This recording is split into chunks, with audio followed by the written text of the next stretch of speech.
Baik, berjumpa kembali di podcast Suara Patriot Nusantara bersama saya Rahman Subidianto.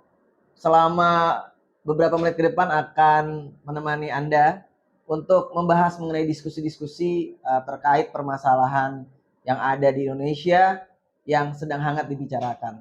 Nah, pada kesempatan ini saya nggak sendiri, saya ditemani oleh narasumber yang merupakan sosok pengacara senior ya, khususnya dalam spesialisasi perpajakan, tapi juga aktif juga di media sosial, khususnya di YouTube, juga mengangkat isu-isu politik, hukum dan ekonomi. Langsung saja kita sambut Bang Petrus Sulayani. Selamat bergabung di podcast ini, Terima Bang. kasih, Bang Rahman. Gimana? Kayaknya tampaknya seger banget ya hari ini ya. Alhamdulillah, puji Tuhan. Iya, baik. Jadi saya kan mengamati ya, Bang Petrus kan meskipun sebagai pengacara khususnya dalam bidang pajak ya, Bang. Betul. Saya juga ingin memperkenalkan ya, beliau ini menjabat sebagai Ketua Umum Perjakin, betul ya? Yes. Masih menjabat, Bang? Masih. Ya mungkin pemirsa biar tahu, Bang, untuk sebelum kita mulai mungkin sekedar profil Abang lah seperti itu, Bang. Mungkin mengenalkan kepada pemirsa, Bang. Ya, kalau dari background pendidikan saya di hukum ekonominya alumni UI, kemudian background untuk MBA-nya itu dari IAM dan Pittsburgh State University dan Nitro Institute of Banking and Finance. Nah, dari profil kiprah profesional menjalani profesi sebagai lawyer spesialis di hukum ekonomi dengan beberapa subspesialis termasuk pajak dan perbankan. Jadi Ya. khusus spesialisasi pajak dan perbankan. Ini Iya. yang mungkin yang tidak banyak ini ya pengacara Iya. dalami ya Iya. sebetulnya ya. Itu ngomong-ngomong udah berapa lama, Bang, berkiprah sebagai pengacara? Saya konsisten sejak S1 itu sudah menekuni di pajak ya. Baik. Saya selesai kuliah 85 sampai dengan sekarang konsisten di hukum ekonomi. Ya 85 sampai sekarang kira-kira berapa? 40 tahun ya kira-kira gitu. 40 tahun ya. Luar biasa teman-teman, udah 4 dekade dan masih konsisten seperti itu ya, Konsisten. menekuni profesi sebagai advokat ya. Iya. Dan tapi dari background beliau pada episode kali ini kita mungkin nanti next kita akan membahas ya, mungkin Boleh, terkait ya. ekonomi, terkait perbankan, perpajakan yang Ya. sebetulnya juga menjadi concern sebetulnya ya dalam pemerintahan saat ini, tapi lebih ke politik nih. Karena kebetulan juga Bang Petrus sering menyuarakan seperti itu ya, Ya. banyak mengomentari peristiwa ataupun dinamika fenomena politik yang berkembang di negeri ini. Nah, kebetulan Bang, momennya saat ini tuh pas 1 tahun pemerintahan Prabowo dan Gibran.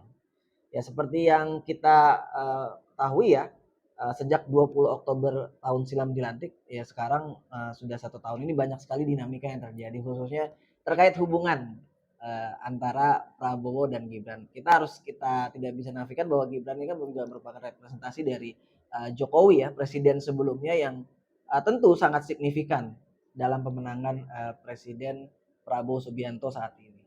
Nah, kalau menurut dari pandangan Bang Petrus sendiri, bagaimana sih sebetulnya dalam 1 tahun ini hubungan antara Prabowo dan Gibran? Oke, dalam perspektif saya harus mengatakan secara fakta ya, berdasarkan fakta bahwa sulit menggoyahkan hubungan Pak Jokowi dengan Pak Prabowo. Ya, fakta politiknya Pak Prabowo itu menjadi dijadikan jenderal penuh bintang 4 itu oleh Pak Jokowi. Yang dalam sebelumnya sebenarnya image Pak Prabowo sebagai militer itu kan diberhentikan. Ya, apapun istilahnya, mau dipecat, diberhentikan atau apapun. Status itu melekat terus sampai dia menjadi Menteri Pertahanan bahkan. Gitu kan. Itu masyarakat tahu bahwa dia adalah militer yang dikeluarkan gitu. Ada mendapatkan hukuman ya. Itu dikoreksi total oleh Pak Jokowi, dipulihkan nama baiknya dengan dinaikkan menjadi bintang 4 penuh. Jadi bukan hanya sekedar diangkat menjadi Menteri Pertahanan, tapi lebih dari itu dipulihkan martabatnya. Itu faktual oleh Pak Jokowi gitu. Selain dia ditarik sebagai Menteri Pertahanan, dipulihkan martabatnya, jenderal penuh nggak tanggung-tanggung gitu. Bukan cuma dikoreksi pemecatannya dari militer, tapi di jenderal penuhkan. Nah, kemudian ketika Pak Prabowo berhasil menjadi presiden, kemenangannya tidak lepas itu dari endorsement-nya Pak Jokowi. Posisi Pak Jokowi sangat kuat pada waktu itu. Itu kan fakta politik, ya kan? Kalau saja Pak Prabowo itu nggak di-endorse, atau kalau dilihat dari segi Pak Prabowo itu tidak nempel di Pak Jokowi, sampai dia mengambil Gibran sebagai wakilnya secara politis, belum tentu juga Pak Prabowo itu bisa menang. Karena posisi Pak Jokowi yang begitu kuat. Ya, bahwa segala sesuatu tentu tidak ada yang kebetulan gitu.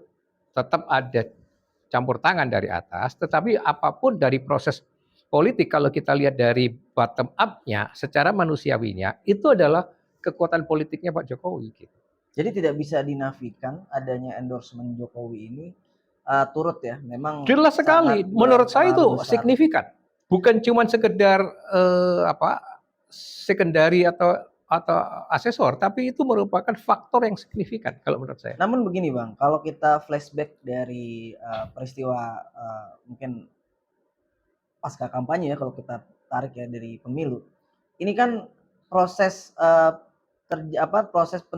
adanya Gibran sebagai cawapres ini kan juga turut menjadi kontroversi ya seperti itu. Nah, bagaimana Abang menilai sehingga ini juga terus dijadikan sebagai bahan bakar ya untuk merenggangkan lah istilah upaya-upaya merenggangkan antara presiden dan wakil presiden seperti itu. Oke, saya tentang Gibran itu mau dijadikan suatu alat politik untuk menekan Jokowi, bahkan untuk merenggangkan posisi Pak Jokowi dengan Pak Prabowo.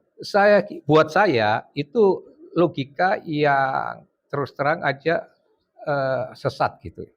Kenapa? Pertama begini, legitimasi dari rakyat. Gibran itu, Pak Prabowo Gibran pasangan ini dipilih kurang lebih 55% suaranya. Rakyat tidak pernah tahu, ya bukan tidak pernah tahu, tidak pernah pusing, tidak pernah memasalahkan bahwa Gibran itu nggak layak. Tadi kembali ke image-nya Pak Jokowi, semua rakyat itu 55% faktanya mereka menang gitu. Ya Anies hanya 21% sekian, Ganjar lagi cuma 17%. Jadi itu fakta politik kan, kemenangan itu. Itu adalah karena ya memang image-nya Pak Jokowi begitu kuat. Ya, itu satu. Nah, sekarang legitimasi formalnya bagaimana? Loh, MK dikatakan putusan 90 itu adalah cacat hukum, cacat moral. Ya, tapi kan lucu. Hakim-hakimnya dikatakan cacat moral, tapi putusannya valid, terus jalan. Nah, harusnya kalau mau didemo ya waktu itu. Bagaimana kok MK ini membuat putusan yang aneh dengan logika yang nggak waras gitu loh. Gini, saya berikan analogi. Kalau kita melihat koki, tangannya korengan, masak, lalu menyajikan makanan ke kita, ke konsumen. Kita menolak makanannya enggak? Kita pasti komplain, ini kokinya penyakit tangannya. Kenapa makanannya disajikan ke kita? Nah, ini hakim dinyatakan cacat moral, tapi produknya dikatakan sah. Itu nggak konsisten banget gitu. Ya, artinya apa? Loh itu kalau itu diterima ya konsisten udah diterima. Yang ketiga, kenapa sejak awal kalau dua kandidat tahu Gibran nggak layak, kenapa masih terus ikut berkompetisi? Berhenti dong, boikot, nggak usah ikut. Pasti Prabowo Gibran nggak bisa, artinya hanya kotak kosong yang dijadikan misalnya begitu. Tapi kenyataannya dua kontestannya ikut dan kalah faktual. Kenapa kita mesti masalahkan? Ya. Nah, ada putusan 90 tetap valid. KPU pun ikut melegalkan kemenangan dari Prabowo Gibran. Meskipun dikatakan pada waktu itu peraturan KPU-nya belum dirubah menurut putusan MK. Tapi toh diterima disahkan sebagai presiden dan wapres. Lalu naik lagi tuh ke MPR. MPR itu kita tahu ada DPR, ada DPD. Melantik, mengesahkan Prabowo Gibran. Jadi dengan kata lain begini, posisi Prabowo Gibran itu mendapatkan legitimasi baik dari rakyat maupun secara institusi gitu, secara formal, secara konstitusional. Nah, kok sekarang orang terus merongrong Gibran gitu untuk dimaksulkan. Syarat konstitusional untuk memaksulkan presiden atau wapres itu ada ketentuan, melakukan tindak pidana, melakukan perbuatan tercela dan sebagainya. Hal-hal ini belum ada di Gibran. Pidana apa yang dilakukan? Baik. Perbuatan tercela apa? Itu nggak ada. Tapi bagaimana dalam pandangan Bang Petrus sendiri, eh, apa sih kira-kira yang mendasari adanya upaya-upaya untuk memisahkan antara presiden dengan wakil presiden dalam hal ini Prabowo Gibran. Seakan-akan kedua sosok ini kontra seperti itu. Apa kira-kira yang mendasari Ya itu pihak-pihak kan ini? hanya menurut hemat saya itu keluar dari pandangan-pandangan politik yang kalau kita lihat kelompok-kelompok yang melakukan itu kan hanya kelompok-kelompok yang banyak sakit hati. Tidak jernih, tidak fair gitu. Artinya gini, kalau Gibran itu melakukan banyak hal kecacatan, nah sekarang dimasalahkan termasuk ijazahnya kayak Pak Jokowi begitu. Ya, itu proses saja secara hukum, buktikan nanti. Nggak bisa, nggak layak, belum ada putusan pengadilan yang inkrah, lalu sudah mendesak-desak DPR, ini nggak layak gara-gara ijazah. Loh, dari mana putusannya belum ada kok? Mau mendahului putusan hukum. Ini kan negara hukum. Jadi kalau ada orang sekarang ingin meretakkan Prabowo Gibran dan sebagainya, Pak Prabowo nggak akan mengikuti itu. Tidak akan Kenapa? menghiraukan seperti itu ya? Nggak akan menghiraukan karena yang mengambil Gibran dulu Prabowo. Baik. Yang meminta endorsement Jokowi itu Prabowo. Sekarang bagaimana mungkin akan dibalik? Seandainya begini, karakter Pak Prabowo bukan seperti itu. Dulu orang-orang militer yang mencat dia saja ditampung semua, Tarik kembali. diakomodir, apalagi Pak Jokowi gitu. Itu dari segi karakter. Tapi dari segi politik, begitu Prabowo mendengarkan isu pemaksulan Gibran, sama aja dia bunuh diri, menggoyahkan stabilitas politiknya sendiri. Nggak main-main loh dampaknya. Kak, makanya saya nggak yakin. Sekali Pak Prabowo mendengarkan isu pemaksulan, mengakomodir, ini kan kecil sekali. Makanya isu ini tentu menjadi hati-hati ya. Sangat. Dan bukan menyikapinya. hanya hati-hati, menurut saya Pak Prabowo nggak akan pusing, nggak mau ngambil pusing. Karena resikonya sangat jelas. Apalagi Presiden Prabowo sendiri kan lebih fokus ke program-program yang dia Yes. usung seperti itu ya. Karena itu sekarang kan bijaksana. Gibran itu walaupun wapres, tapi sepertinya seakan-akan oleh Prabowo tuh dalam masa magang gitu, pendidikan. Sudah, kamu tenang aja ya kan? Kalau Menarik aja. tuh. Istilahnya wapres magang ya. Iya, kira-kira begitu. Karena itu Baik. satu posisi yang bijaksana agar tidak terjadi tidak usah situasi yang kelompok kecil ini tapi teriak-teriak itu ditanggapin gitu. Menurut saya ini Pak Prabowo sangat bijaksana gitu, Baik. mengelola Gibran ini. Jadi, oke, you tetap aja ikuti saya, tenang aja, belajar aja dulu. Wah, umurmu tuh masih jauh. Presiden Prabowo juga kan kita ketahui adalah presiden tertua Tertua, yang dilantik. dan dia bukan selain tertua, dia bayangkan 5 kali dia gagal jadi Wapresnya termuda seperti itu. wapres, betul. Tapi kebijaksanaannya itu, Baik. dia tahu persis bagaimana sakitnya dia kalah. Nah, sekarang dia sedang memegang kekuasaan. Kalau kekuasaannya itu digoyang di tengah jalan, waduh betapa ruginya dia. Baik Bang, dalam 1 tahun kepemimpinan Prabowo Gibran, bagaimana Abang menilai sosok Gibran sendiri untuk melengkapi presiden seperti itu? Tadi kan disebutkan Iya. sebenarnya wapres magang ya. Ya, saya begini ya melihat dalam banyak hal dari segi kapasitas terutama, memang itu seperti bumi dan langit. Saya harus jujur mengatakan. Nggak imbang betul. Tapi saya ingat kata-katanya Pak Hasim, adiknya Pak Prabowo, mengatakan Prabowo lebih suka anak muda yang nggak bisa ngapa-ngapain, masih mau diisi daripada yang sudah senior tapi sok jago. Nah, kira-kira semacam itu. Jadi walaupun dalam kapasitas ya usia jauh, pengalaman jauh ya. Tadi yang saya katakan, Gibran itu seperti diberi kesempatan untuk magang.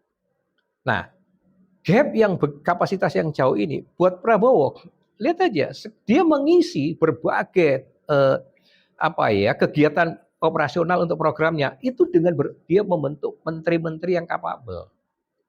Dan kemudian secara taktis itu banyak di luar menteri ada banyak lembaga juga. Nah, itu sebenarnya kalau saya lihat itu menutup saja supaya kelemahan Wapres ini nggak sampai terlihat ekstrim gitu, ya kan? Nah, toh sedikit-sedikit diberikan untuk tinjau ke sana Indonesia Timur, untuk apa bencana, untuk apa. Jadi memang seperti itu. Nah, saya melihat kalau orang mengatakan itu Wapres tidak berfungsi sebagai Wapres gitu, ya kan? Lalu Wapres kok seperti apa pantas apa layak gitu.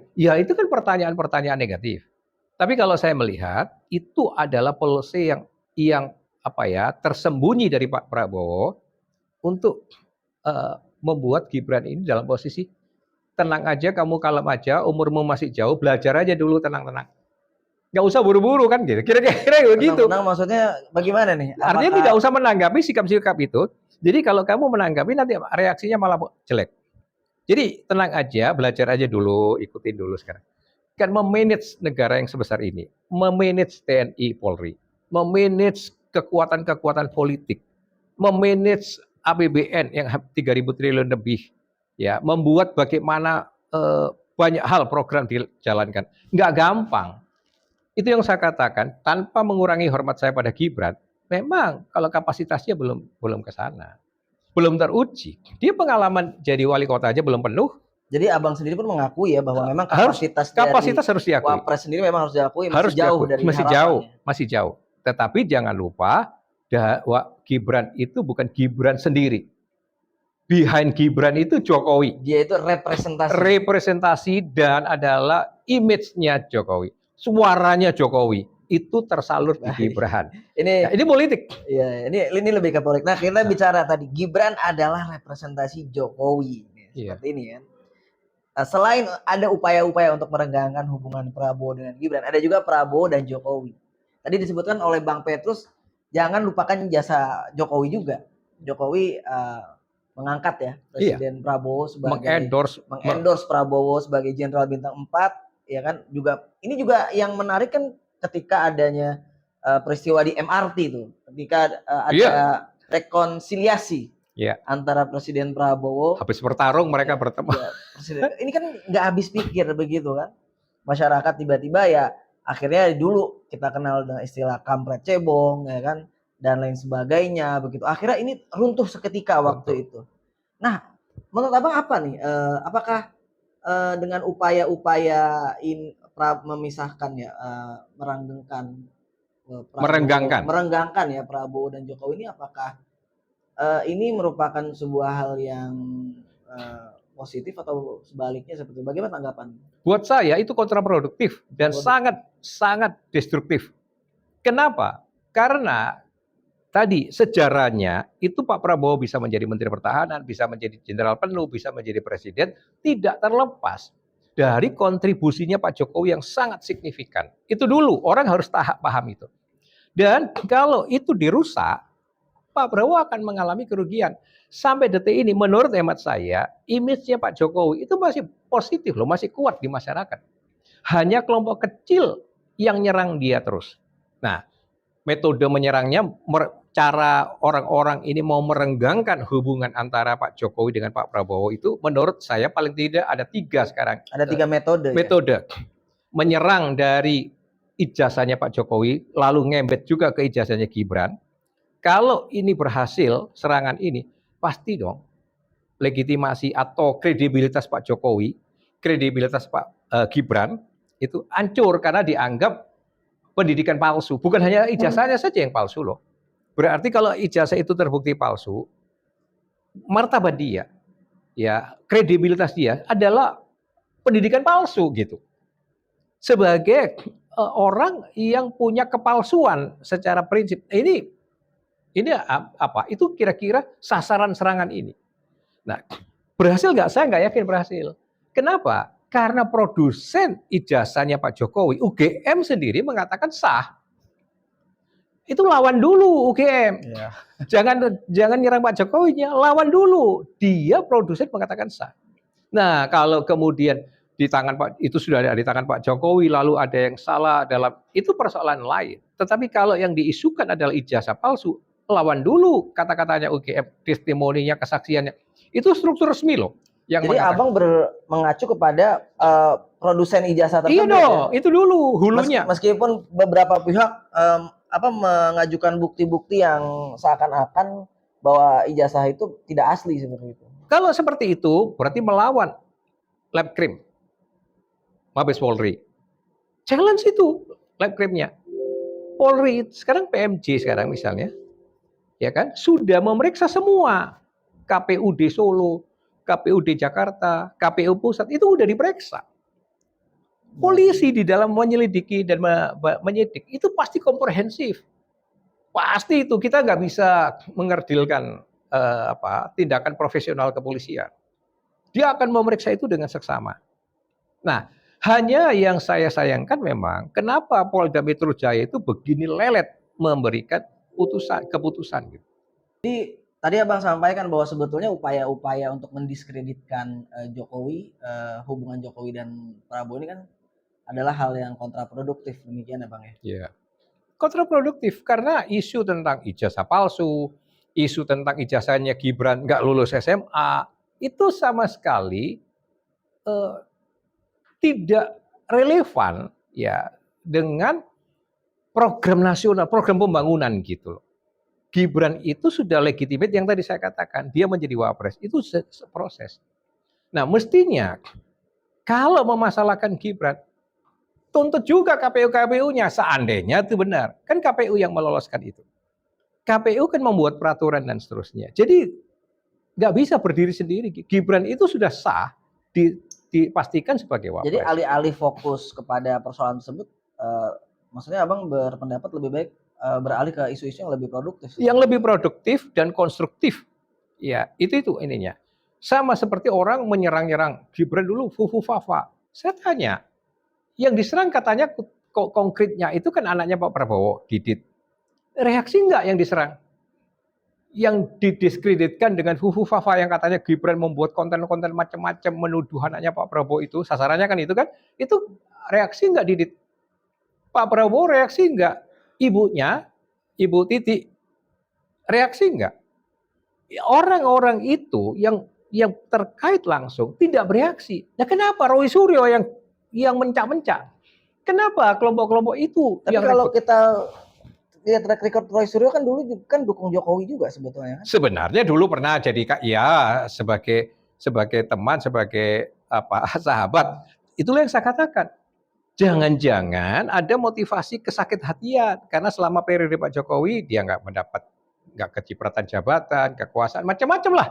Jujur saja, gitu loh. Banyak orang yang kadang-kadang sakit hati, lalu menghantam apa sih kelemahannya. Jadi berbalik gitu. Itu kan sudah wajar. Menurut saya manusiawi banget gitu loh.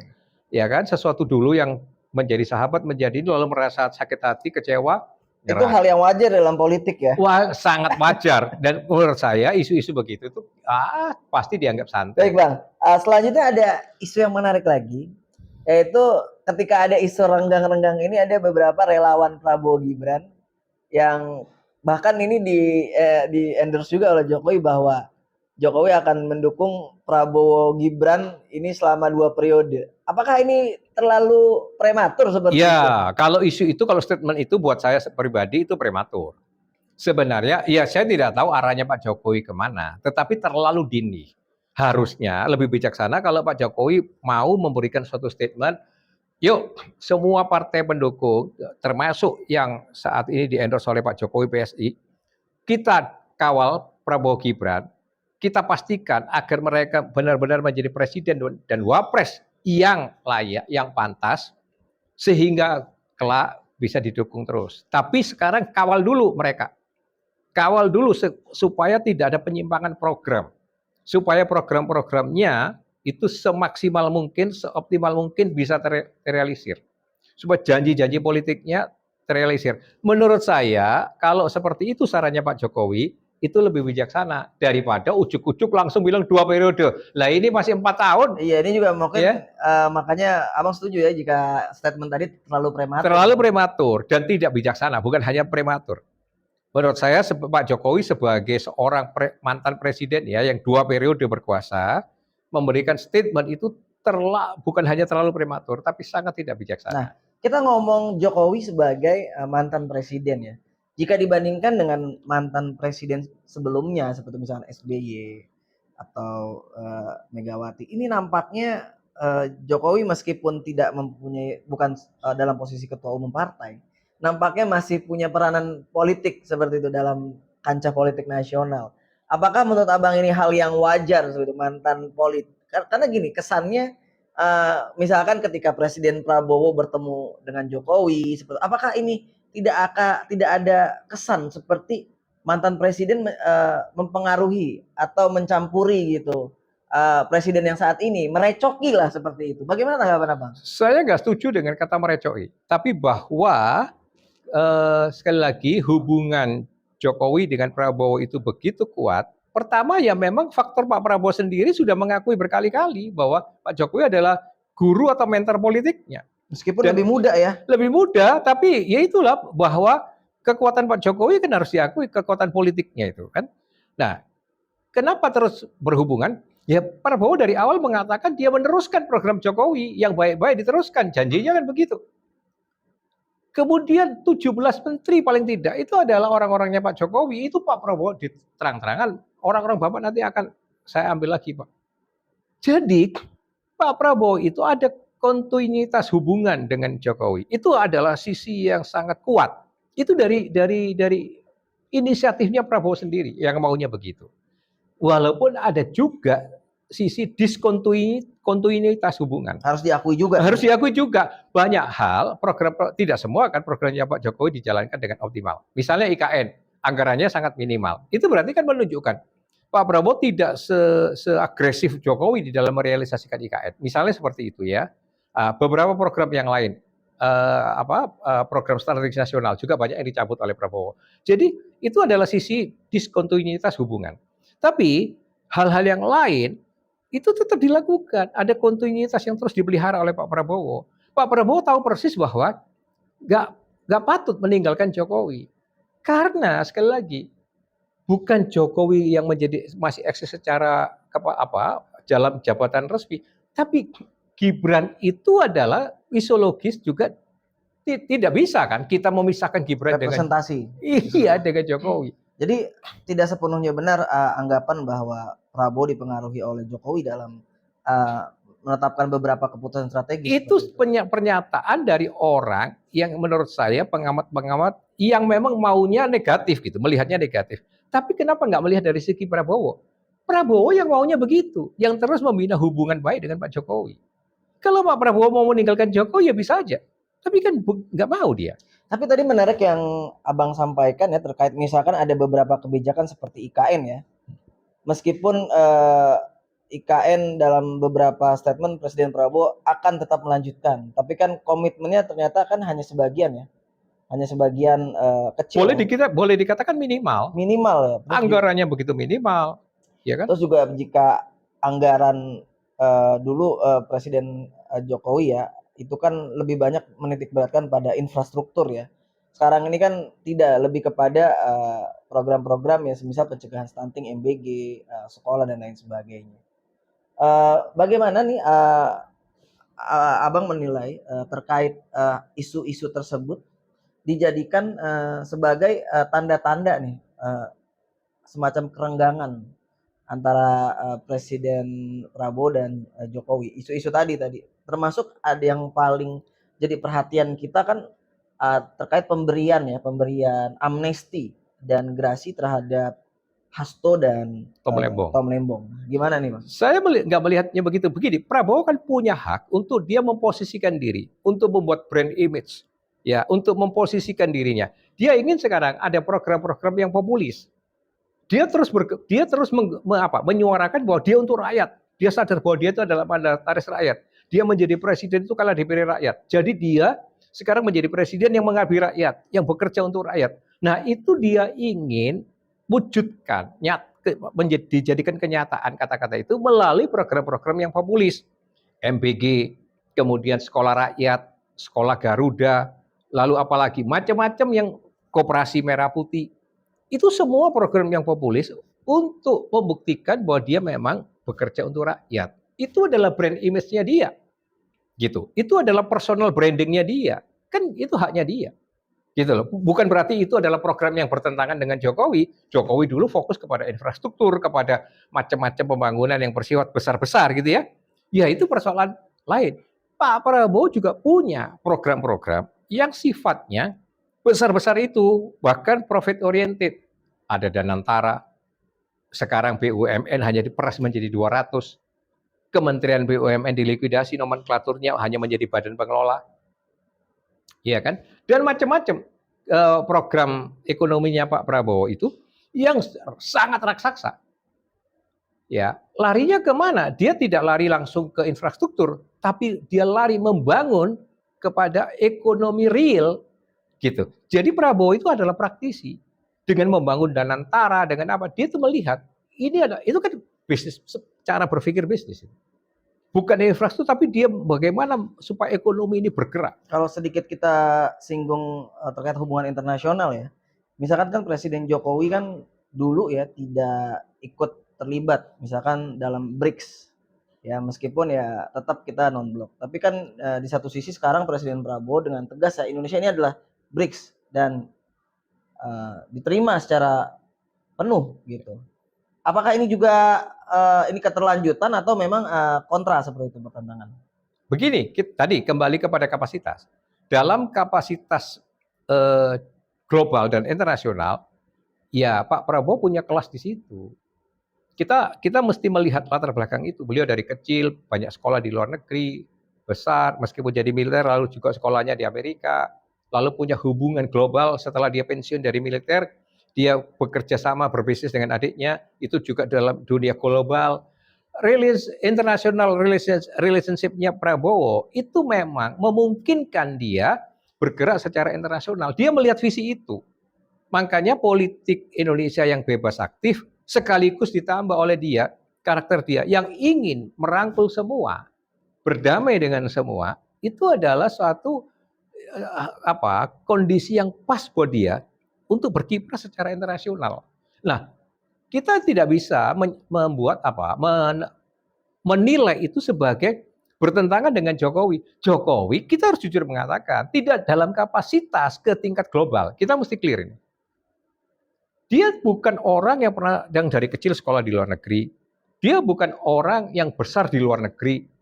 Dia bukan orang yang kemudian punya bisnis global secara seperti Prabowo misalnya. Ya, reputasinya Prabowo itu kan bapaknya sudah bereputasi kelas internasional dan seterusnya. Jadi kapasitas untuk internasional ya harus diakui. Belum ke sana Jokowi. Jokowi itu punya kekuatan lokal nasional. Suaranya dia tuh rakyat Indonesia memang banyak ke dia. Nah, dia banyak juga menjalankan program yang populis kan, BLT lah, Bansos lah, KIP, BPJS, itu semua dia jalankan. Nah, kekuatan Jokowi memang kekuatan nasional gitu. Prabowo dia main cantik, nasional diperkuat dengan program-program yang populis, tapi internasionalnya dia masuk. Ini kesempatan buat dia. Bahkan terakhir kita melihat dia berpidato di depan sidang umum ya, PBB. Itu yang tidak dilakukan oleh Jokowi. Tidak mungkin. Iya, kita makanya kita harus jujur mengatakan kapasitasnya Jokowi. Lepas ini saya bukan tidak menghormati, tapi enggak ke situ. Bahasa Inggrisnya tidak selancar Pak Prabowo. Kemudian pengetahuan geopolitiknya, Pak Prabowo lahir dari militer yang kemudian berbisnis juga secara global, dia tahu persis situasi global politik. Tapi kan ini bukan juga sebuah realita ya bahwa kita sudah memilih politik ya, demokrasi secara langsung ya. Iya. Makanya muncullah sosok-sosok seperti Jokowi itu. Iya, itu kan selera rakyat Indonesia. Yang representasi selera dari rakyat, ya. Iya. Tapi begini Bang, bagaimana proyeksi Abang menilai sejauh ini hubungan Prabowo dan Jokowi ini minimal di sampai periode ini berakhir seperti itu? Saya yakin Prabowo tetap mempertahankan relationship itu dengan Jokowi. Sangat mempertahankan. Sekali lagi, begitu dia renggang, kontraproduktif. Kekuatan Jokowi real itu masih kuat. Hanya sekelompok kecil orang yang merongrong dia. Tapi upaya-upaya untuk merongrong itu pasti akan ada terus? Pasti. Politik pasti. Kelompok-kelompok sakit hati pasti. Itu coba lihat orang-orang itu kan banyak yang sakit hati aja. Banyak. Makanya saya ingin menantang ya. Ini saya bukan buzzernya Jokowi loh. Saya mau bicara yang netral. Saya mau menantang orang yang tadi secara politik merongrong Jokowi, merongrong Gibran, katanya tidak mencacati demokrasi, mencacati konstitusi. Itu tadi buktinya, legitimasinya begitu. Ya, bisa nggak kelompok ini menghancurkan itu? Lihat tuh suratnya Purnawirawan ke DPR aja nggak digubris. Kenapa? Kan nggak mungkin DPR yang di dalamnya MPR melantik sekarang disuruh mecat. Itu kan nggak masuk akal banget kan. Itu hanya kelompok kecil. Ya, Jokowi digoyang dari berbagai. Tadi kalau soal ijazah, Jokowi dilawan dulu GM-nya sebagai produsennya. Ya, Gibran lawan dulu sekolah yang di Singapura itu. Itu contohnya sasaran-sasaran tembaknya itu mereka nggak pas semua. Kita lihat aja nanti. Jadi peluru-pelurunya kayaknya udah semua dikeluarin. Dikeluarin tapi nggak efektif itu. Ya dia tepat sasaran. nggak tepat sasaran. Selain nggak tepat sasaran, ya memang nggak dalam kapasitas gitu ya. Tapi gini Bang, kalau kita mengamati politik regional ya khususnya di ASEAN, hal yang seperti ini terjadi. Prabowo presiden mengambil wapres dari anak presiden sebelum ini juga terjadi di Filipina. Ya. Di mana Marcos ya, Marcos Junior. Marcos Junior mengambil Sara Duterte, anak dari presiden sebelumnya ya. Tetapi ternyata di tengah jalan tuh putus. Apakah ada juga mungkin ada keinginan pihak-pihak ini agar terjadi juga yang di Filipina Indonesia ini? Tapi nggak cocok dengan karakter dan kultur Indonesia, nggak cocok. Meskipun satu regional ASEAN. Iya, sama-sama ASEAN-nya, tapi kita tidak, kulturnya tidak begitu. Orang Indonesia, Prabowo sangat-sangat lihai, sangat cerdas dia menangkap kultur orang Indonesia. Kultur orang Indonesia, Prabowo tuh walaupun latar belakangnya militer, dia nggak lakukan pendekatan dalam politiknya ya. Dia makanya berguru dengan Jokowi. Dia merangkul. Dia tidak ingin ada gesekan. Dia tidak ingin ada demo. Terpaksa dia tidak bisa membiarkan itu ada. Tetapi dia nggak ingin itu menjadi ekses. Dia selalu berpihak kepada rakyat. Karena dia tahu kultur orang Indonesia sebenarnya lebih suka damai. Lebih suka musyawarah. Musyawarah mufakat ya. Iya. Nah, kultur itu yang diambil oleh Prabowo. Jadi militer itu hanya dipakai nanti deh. Kalau perlu gebukan ya oke, saya keluarkan kalian. Tapi kalau dalam pendekatan politiknya, lihat aja. Jadi meski dari background militer tidak seharusnya militer tidak dia untuk mengambil langkah untuk militer. Pendekatan politiknya dia lebih banyak negosiasi. Loh, semua orang yang memusuhi dia diakomodir. Itu kita bicara belak-belakan. Agung itu mantunya diakomodir. Si siapa namanya Hendro Priyono anaknya, ya kan? Terus siapa lagi? Si mantan Panglima ini? Bukan. Yang dulu mencat dia Panglima. Wiranto diberi penasihat politik. Semua orang-orang yang dulu, kemudian Menko Polkam sekarang siapa? Jamari Caniago. Orang yang dulu paling getol mencat dia. Semua dirangkul. Itu politik Prabowo yang memanfaatkan kultur orang Indonesia yang sebenarnya nggak suka kekerasan, gitu loh. Militer itu ada karena memang kita terpaksa harus menghadapi perang. Tidak mungkin tidak ada ancaman perang, itu selalu ada. Jadi Indonesia harus punya militer. Tapi Prabowo tahu bukan untuk pendekatan politik dalam negeri. Nah dia lihat sekarang tetap mempertahankan polisi tetap dirangkul. Karena polisi aksesnya jauh lebih kuat di masyarakat daripada militer. Ya karena Polda sampai di setiap provinsi ya, sedangkan Kodam nggak sampai. Nggak sampai. Dan polisi itu punya pos-pos polisi di desa-desa, bukan hanya polsek, pos-pol itu ada. Ya kan? Sekarang lihat polisi itu punya program SPG di 3T. Di daerah Indonesia yang tertinggal, terdepan, terjauh. 2 Polda minimal tuh, Maluku dan NTT. Itu kan sudah sangat membantu Prabowo. Institusi lain nggak sesiap itu kan. Itu contohnya ya. Ini juga akan menimbulkan kritik juga terlalu banyak melibatkan Polri dan TNI dalam kegiatan ini. Why not? Kalau memang institusi itu bisa diperdayakan untuk kebaikan rakyat. Mungkin seperti COVID ya, imunisasi yang diselenggarakan oleh TNI Polri seperti kan? itu ya. Itu kan memberdayakan semua kekuatan, semua potensi yang ada bagi Prabowo demi rakyat.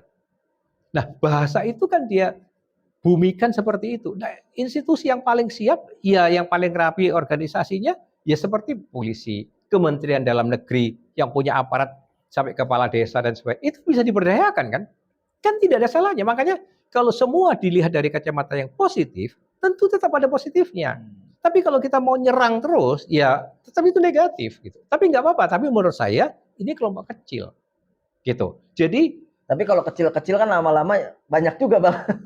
Nggak ada sampai sekarang siapa yang mendukung. Sabang sama Merauke tidak ada yang mendukung ide-ide yang menyerang Jokowi, yang ingin merusak hubungan Prabowo Jokowi. Kecuali kelompok, kelihatan sekali, terdetek banget itu. Dan itu pasti sudah dalam radarnya Prabowo siapa kelompok-kelompok ini. Dan itu nggak pernah digubris. Kita lihat tuh, Prabowo tidak pernah memberikan perhatian, walaupun pasti dalam radarnya dia, dalam pantauan, tapi tidak pernah memberikan atensi khusus ya. Karena dia tahu potensinya kecil sekali. Kalau dalam aksi yang kemarin pada akhir Agustus, Abang menilainya seperti Yang apa? disasar siapa itu? DPR yang demonstratif, yang mamer-mamerin hedon, flexing, yang ngece-ngece masyarakat. Masyarakat ini tingkat pendapatannya rendah, dia naik tunjangan. Yang dihajar DPR, nggak ada yang menghajar Jokowi, nggak ada yang menghajar Gibran, nggak ada yang menghajar dalam arti Prabowo itu dalam pemerintahannya langsung nggak ada. Yang banyak dihajar DPR, DPRD. Karena dianggap justru mereka wakil rakyat tapi pengkhianat rakyat gitu. Justru itu juga bukan ada dugaan juga untuk apa namanya ada upaya adu domba juga antara Jokowi dan Prabowo. Jadi ada di situ. Abang Boleh tidak sepakat. saja orang menduga-duga ada rekayasa itu seperti katakanlah gini, geng Solo yang berbuat itu. Buktinya mana? Kan kita mesti bicara bukti. Benar nggak itu rekayasa, demo itu rekayasa? Pasti ada rekayasa, tetapi pertanyaannya, apakah benar itu merupakan rekayasanya geng Solo ya untuk menghantam Prabowo, lalu kemudian sehingga renggang. Loh, Prabowo ini orang yang intelijen juga. Dia pasti selidikin itu. Orang ke Menko Polkam dan BIN-nya itu semua orangnya Prabowo sekarang. Jadi Ya secara kan? informasi harusnya komplit ya. Komplit. Semua sarana dia punya. Sarana intelijen. Nggak mungkin itu kalau Prabowo nggak tahu siapa ininya. Nah, yang mungkin adalah memang kelompok-kelompok yang selama ini menjadi mafia ekonomi. Nah, ini menarik nih. Itu paling mungkin. Bahwa kemudian dulu kelompok-kelompok ini ada irisan, ada hubungan, itu persoalan wajar juga dimanapun kekuatan kekuasaan itu pasti berkelindan dengan kekuatan ekonomi. Kekuatan politik itu pasti berkelindan dengan kapital. Itu di mana-mana, nggak hanya di Itu Indonesia. ibarat dua sisi mata uang ya. Dua sisi mata uang, satu mata uang dengan dua sisi. Iya. Ya kan? Nah, tapi bahwa sekarang merasa kemudian kelompok ini merasa dikatakan sebagai Tidak mafia, terakomodir mungkin. tidak terakomodir, lalu nggak akan ada ancaman. Prabowo gini, dalam tingkat tertentu ya, korupsi meskipun sekali lagi belum cukup memuaskan secara maksimal, tapi kan dia sudah membuktikan dia gebukin semua itu, mulai dari perkebunan sawit misalnya, lalu pertambangan, lalu minyak, Pertamina ya. Pertamina. Saya katakan belum maksimal karena begini, seluruh kegiatan ilegal dan korupsi di bidang-bidang itu tidak mungkin tidak melibatkan struktur kekuatan pemerintah. Termasuk Kementerian Keuangan tuh ada potensi juga ada under invoicing di cukai dan Iya, praktek-praktek semacam itu. Makanya itu artinya apa? Pasti hubungannya dengan kekuasaan. Nah, yang dihantam Prabowo sekarang ini masih sektor swastanya semua. Gini logikanya, Pertamina tuh bertahun-tahun merugikan sampai ratusan triliun. Masa hanya direkturnya sub holdingnya doang yang kena? Di mana itu menteri-menteri SSDM-nya dari dulu? Bertahun-tahun, nggak mungkin tanpa ada green light dari kekuatan itu lalu mereka bisa melakukan korupsi. Itu contoh. Mestinya Prabowo juga konsisten, jangan hanya swastanya, hantam juga itu kekuasaan yang meski dulu. belum maksimal ya. Tapi ini kan mungkin Tapi mengarah ke situ ya. tapi Prabowo sudah mulai membuktikan itu. Begitu juga kebun sawit yang sekitar berapa? 3.700 hektar atau berapa ya? Ya, yang diambil alih itu. Masa hanya swastanya saja yang kena? Kalau itu tanpa yang ngasih izin nah itu, belum ada nih. nah iya, konsesinya dari mana? Itu kan pasti dari pemerintah. Kenapa nggak dihajar juga oleh Pak Prabowo? Itu maksud saya yang belum maksimalnya, ya belum cukup memuaskan. Oke, kita kembali ke permasalahan Gibran ya. Tadi Abang menyebutkan nih Gibran istilahnya wapres magang nih. Iya.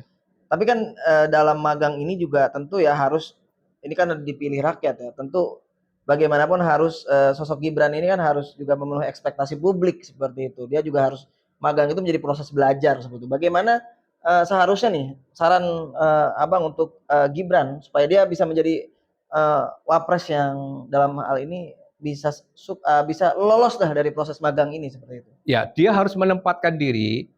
Bagi saya, nasihatnya Pak Jokowi itu adalah bahasa filsafat Jawa yang baik.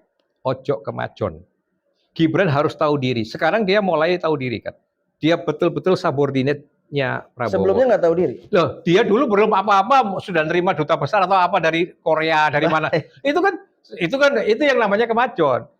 Itu nggak boleh, menurut saya secara etika politik, itu lagi-lagi dalam konteks Jawa terutama, itu nggak baik. Dia nggak boleh mau buru-buru menampilkan diri, jangan. Oh, kapasitas. Lapor Mas Wapres. Itu sekarang hilang kan? Sekarang hilang. Hilang. Jadi apa? Dia dengan nasihatnya Jokowi itu kan dia mulai sadar tuh, harus tahu diri.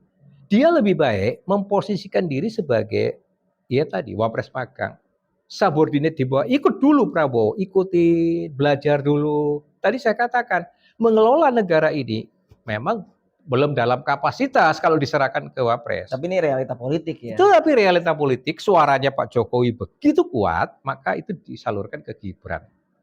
That's all, seperti itu. Dan saran abang untuk pihak-pihak yang mungkin masih belum ikhlas seperti itu menerima, sampai saat ini belum menerima Gibran sebagai wapres, seperti apa bang? Boleh aja tapi mental sendiri.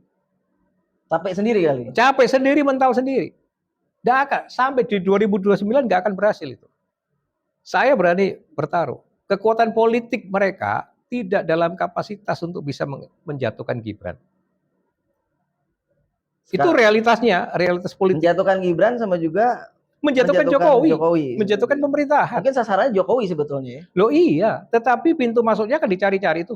Dulu Jokowi dihantam ijazah, dihantam juga ijazahnya Gibran. Sampai sekarang nggak pernah bisa. Jokowi itu dihantam bukan hanya ijazah.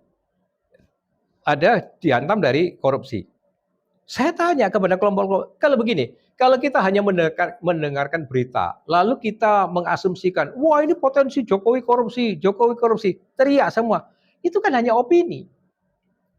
Buktikan, tahu nggak berapa yang dikorupsi Jokowi? Dengan siapa dia melakukan korupsi itu? Bagaimana modusnya dia berkorupsi? Sederhana, Hasto tuh teriak-teriak, punya data yang didokumentasikan, divideokan. Sampai sekarang bahasa saya gedabrus. Hanya ngegacor doang. Buktikan dong, buka. Kalau memang betul ada. Kita dukung. Tapi kalau hanya dengar berita, dan dia dulu bagian tuh PDIP dari Jokowi, jangan lupa. Jangan-jangan juga waktu di periode pertama banyak itu orang PDIP yang makan. Iya kan? Nah, dibuktikan. Maksud saya kalau hanya teriak saja itu ya boleh, tapi bagi Jokowi anjing gonggong ya Khalifah ya apa kafilah tetap berjalan. Berlalu. Ya berlalu kan gitu kan, enggak pusing dia. Kecuali punya data konkret. Misalkan mereka mempunyai data yang konkret. Ya. Kemudian akhirnya mereka mengajukan itu kepada penegak hukum. Sederhana, saya tak gini aja, sekarang diisukan utang yang sekitar 119 atau 120 triliun katanya, repot, megap-megap. Lalu dari Jepang dipindah ke Cina, sehingga semuanya menjadi menggelembung. Biaya proyeknya gede, lebih ke 2-3 kali dari biayanya Jepang. Suku bunganya juga begitu, menjadi 2%. Cost of run-nya atau biaya operasionalnya juga menjadi lebih besar. Pertanyaannya lalu orang curiga itu markup, itu korupsi. Pertanyaannya sederhana, ada enggak orang dalam, katakan Jonan yang dulu menteri, kan terlibat dia, atau dia dulu adalah ke direktur. Tapi dia kan menolak. Iya, justru dia menolak, alasannya karena APBN itu nasional, bukan untuk Jawa. Bukan menolak karena di situ ada kolusi. Suruh ngomong dong Jonan, dia ordal atau Agus Pambagio itu, yang pernah diajak ngomong Jokowi, yang dia pernah memberikan saran itu mahal. Lalu suruh ngomong bahwa perpindahan ke Cina itu adalah korup. Buktikan, ada data konkret nggak? Kalau dari pandangan abang sebagai pakar hukum sendiri, bagaimana untuk menilai ini ada kasus hukum, melanggaran hukum atau tidak? Tadi indikasinya itu harus ada data konkret. Data konkret itu meliputi baik dokumen maupun orang-orang yang tercapture bertransaksi di luar jalur yang resmi. Tapi kalau hanya mencurigai, ini dulu Jepang biayanya sekian, sekarang ke Cina biayanya membengkak sekian. Dulu Jepang suku bunganya sekian, ke Cina suku bunganya sekian. Dulu waktu di Jepang cost of run-nya sekian, di Cina sekian. Lah itu kan hanya asumsi. Nah, kenapa sekian-sekian? Lah itu kan karena kesepakatan ini begini. Itu kan ada beberapa BUMN Cina. Makanya disebut KCIC, Kereta Cepat Indonesia Cina. Itu semua adalah BUMN. Artinya apa? Ini betul-betul bisnis corporate action. Bisnis to bisnis, meskipun ya kita juga tidak nafikan ada talangan dari APBN. Backbone negara terlibat di situ karena pemerintah memang mendukung itu, tetapi itu merupakan corporate action. Artinya visibility-nya, tanggung jawab mereka, tanggung jawab korporasi itu. Untung ruginya, kenapa biaya sekian itu mau, kenapa. Banyak aspek tidak hanya bisa dilihat dari 3 unsur itu. Misalnya, kemanfaatan secara sosial tentang WUS itu. Itu mungkin tidak ternilai secara ekonomis gitu. Contohnya, ya. Karena kan proyek transportasi umum pasti rugi seperti itu. Begini, pemerintah itu tidak boleh profit oriented. Itu pelayanan publik. Bila perlu total loss pun untuk rakyat. Sama bicaranya kalau rugi. BG itu rugi total. Cost center itu. Sekolah rakyat itu cost center. Sekolah Garuda itu cost center. Tidak ada yang profit di situ kalau untuk rakyat sebenarnya. Negara mengaruh uang pajak dari rakyat dikembalikan untuk rakyat. Iya, maka dari itu Prabowo kayaknya dalam beberapa belakangan ini juga menugaskan Purbaya untuk menyisir anggaran-anggaran yang mengendap ya. Itu satu. Kan lebih baik disisir itu, lalu produktif. Dan statementnya Purbaya jelas itu kalau mau bicara nanggulangin utangnya WUS, ambil dari dividennya Danantara. Karena itu corporate action. Tanggung jawab di situ. Untung ruginya korporasi. Tapi Danantara beberapa dividennya justru malah dibelikan SBN. Itu yang tidak bijak. Nah, tapi itulah yang saya katakan yang harus dikritik ke Danantaranya. Iya, baik, bukan soal WUS-nya. Ya kan? Itu contoh. Ya, jadi maksud saya gini. Saya itu ingin men-challenge orang-orang yang selalu meneriakkan korupsi. Jokowi korupsi seperti itu ya. Itu buktikan. Ajukan bukti konkret. Bukti konkret, data konkret. Ambil contoh tadi Hasto yang selalu ngomong ada dokumen bukti. Sampai sekarang kita tantang nggak pernah bunyi, nggak pernah ada. Itu kan isu doang. Menarik.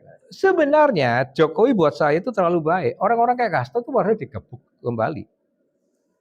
Orang-orang yang sekarang meneriakkan korupsi, tantang kembali. You nggak bisa buktikan saya korupsi, gebuk kembali. Jokowi nggak lakukan itu aja. Nah sekarang Prabowo mau diperalat untuk melakukan itu. Ya 1000 kali lah. Buktinya apa? Ya malah restrukturisasi. Ya kan? Restrukturisasi. Itu persoalannya. Baik. Bang, jadi kalau dalam pandangan Abang masih adanya peran Jokowi lah dalam hal ini dalam pemerintahan Prabowo ya, tadi disebutkan juga ada 17 menteri yang lalu awalnya kan.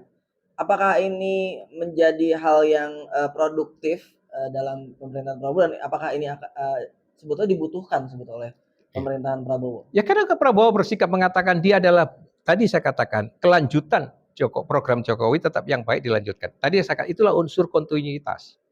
Kesinambungan. Pertanyaannya, di mana menteri-menterinya Jokowi selain yang dikatakan Budi Ari, ya atau siapa itu Sri Mulyani itu kan terakhir. Siapa kepala komunikasi dulu siapa? Hasan Nasbi. Yang lain itu sampai sekarang masih produktif di dalam. Jumlahnya masih banyak. Kenapa kita hanya melihat 1-2 orang yang dipecat Jokowi, dipecat Prabowo, mengatakan bahwa ini adalah orangnya Jokowi yang sudah disingkirkan. Nggak bisa menyimpulkan begitu, karena jumlah yang di dalam ex-menterinya Jokowi masih banyak, jauh lebih banyak dari 3-4 orang yang dikeluarkan ini. Dan mereka selama mungkin kalau ingat Noel ya. Iya. Noel itu karena perilakunya sendiri yang bajingan. Iya kan? Dan dia sudah keluar dari posisinya relawannya Jokowi loh. Dia sudah pindah ke relawannya Prabowo waktu itu. Dia sendiri yang bajingan. Dia meresin buruh. Mulutnya ngegacor bela buruh. Padahal buruh yang dipalak sama dia. Paradoks. Jadi iya. Indonesia. Ya, iya. Nah itu pantas digebuk orang. Jadi sebetulnya masih banyak ya harusnya yang masukan dari Jokowi sebagai mantan presiden yang perlu diakomodir, diterima. Itu menurut saya nggak ada salahnya. Begini, kita harus mulai, buat saya ya lebih baik mengkritisi apakah program-programnya Pak Prabowo ya lepas dari dia masih dipengaruhi Pak Jokowi atau tidak, itu Prabowo konsisten enggak?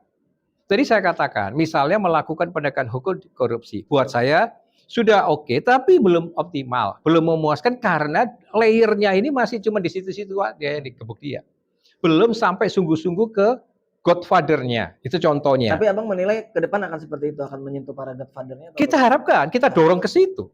kita dorong ke situ. Sebab negara ini nggak akan begini, jujur saja. Kenapa yang namanya oligarki? Kenapa konglomerat hitam? Kenapa itu bisa eksis? Itu karena pejabat sendiri yang mereka masih bisa dibeli, yang mereka sendiri memberikan akses kepada pengusaha-pengusaha ini. Kita mesti jujur itu. Kalau pejabat kita nggak bisa lagi dibeli, nggak bisa pengusaha ini. Di negara lain bisa tertib kok. Ya itu karena kelemahan. Jadi Prabowo harus clear dulu melihat itu. Nah makanya kalau dia naikkan gaji hakim, dia naikkan ini, oke itu semua oke. Tapi buat saya sekarang Prabowo itu jangan cuma misalnya gini ya, Hasim mengatakan itu MBG kita pantau. Jangan cuma program-program yang dipantau. Aparat penegak hukumnya yang memantau ini loh harus dipantau juga. Yang memantau juga dipantau. Dipantau. Loh, siapa ya? Begini, siapa yang bisa menafikan ketika Kejaksaan Agung menangani kasus CPU itu, yang triliunan, yang sekarang baru dikembalikan 13 triliun.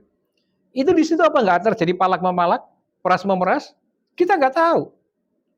Prabowo harus berani Ya, tapi memantau. kemarin makanya dalam statement juga saya mendengar kan Presiden Prabowo supaya jaksa-jaksa juga lebih bijaksana, lebih hati-hati. Ya, termasuk itu. Sama polisi, jenderal-jenderal kan sudah di warning sama dia. Di warning dalam Jenderal-jenderal polisi, jenderal. Tapi action dong, tindak. action.